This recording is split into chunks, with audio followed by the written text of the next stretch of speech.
I'm going to outline a possible future of behaviour. It involves games and behaviour science, but it starts in the supermarket. Now, I hate going to big supermarkets, and if I have to go, can't get out of there quick enough. The reason I hate it is that it's so transactional. The whole thing can happen without talking to a single human being. And even if you did interact with someone, they probably are not going to be there the next time you go. So, no relationship, no humanity. Now, for me, I live by myself. When I go out, I'm looking for some interaction. And I like the familiarity I get going to my local butcher and to the Ray Avenue fruit and veg and the place where I get my hair cut. People want to belong. And the ways that we used to belong are collapsing. 50% of Australians now experience loneliness at some stage. And loneliness is highest amongst teens and people in their 20s. If you're not already, expect to be lonely. Only 8% of Australians go to church regularly now, so that source of community is largely gone. Only 20% have strong social links to a neighbour, so that source of community largely gone. Sharp decline in volunteering and participation in sporting clubs has nearly halved since 2005, so there's an underlying yearning for more social content. New ways of belonging are just around the corner, and mostly they'll be fueled by online interactions. Because that's the broader trend, right? 70% of job interviews happen online now. And how many young people hook up with their life partner online? It's 54%. In 1992, that number was 1%. So that's where social media is headed. Now, you've already seen in the current American election cycle very large-scale Zoom meetings with tens of thousands of people. We're going to see more of that. But we're also going to see bottom-up structures where small groups get together, contemplate an issue, and feed their opinions up the chain, creating mass consensus, MassCon.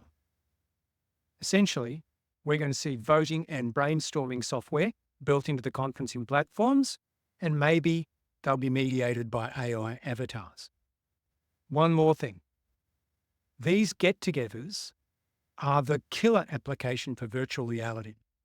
That technology produces convincing experiences in virtual space. It's really like being in the room with people. To make this a part of normal life, the metaverse companies have just got to work out one thing. What will people talk about? And here's what they're going to talk about. Their games. People are going to create games that they play in their life. And they're going to share with other people in an online group how they're going on a weekly basis. I'm going to come back to that. But why games? Well, number one reason, games deliver belonging, which you know if you've ever been in a sporting team or maybe a clan in World of Warcraft. Number two, games can be meaningful. Athletes, for example, generate meaning out of games. And if you're playing a game that's also a cause, it aims to improve the world, that's meaningful. Contributing to others is fulfilling. It makes you happy. And reason three, if you're playing a game that is, say, good for your health, then you're moving along a path towards a goal. And that experience generates fulfillment. So we can imagine a future where people play games to challenge themselves, to have meaning, and to give themselves a sense of belonging. I want to come back to moving along a path towards something. That takes motivation. There are two kinds of motivation you need. First kind that gets you started, and the second kind keeps you going. How do humans do that? Well, the process is now generally understood. Yes, a process of motivation is generally understood. How come we still have obesity? How come people still crash out of university? How come addiction because there are other forces at play, but those other forces are largely unconscious. Bringing those into conscious awareness gives you a way of dealing with that, and we now know how to do that. The academic literature is full of success on this. I'm here to tell you, behaviour scientists have worked out reliable ways to change behaviour. So, are people already doing that? Well, yes. Who's doing that? Casinos, video games, social media companies, supermarkets, websites, junk food manufacturers. Who's not using those methods? Consumers. But they could be. Not a coincidence. Our business Stakes Something aims to help consumers use behaviour science to change their behaviour in ways they want by playing motivation games.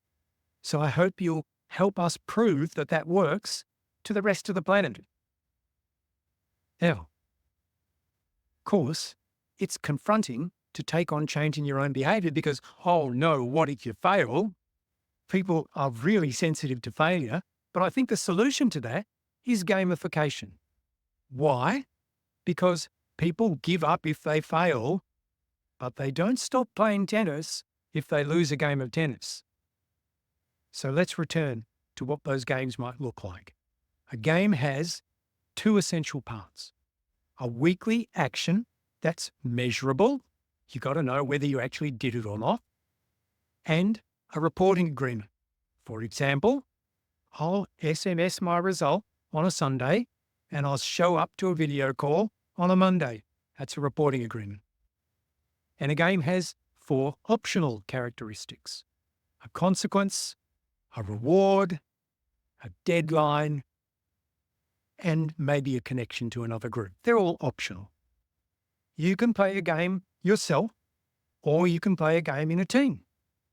You might, for example, play a game to do regular exercise 4 times a week. And all the other people in your check-in group might also be playing an exercise game of some sort. Or all the other people in your group might be the same age that you are, but they're playing different games. A dieting game, or a studying game, or cutting down on alcohol. Or it might be a group where you come together as a team, organising a community choir, or a side hustle. These groups will be a way of meeting new people, of socialising, of taking action, of looking into what's possible and where we're getting stuck, all in a culture of acknowledgement and listening and support.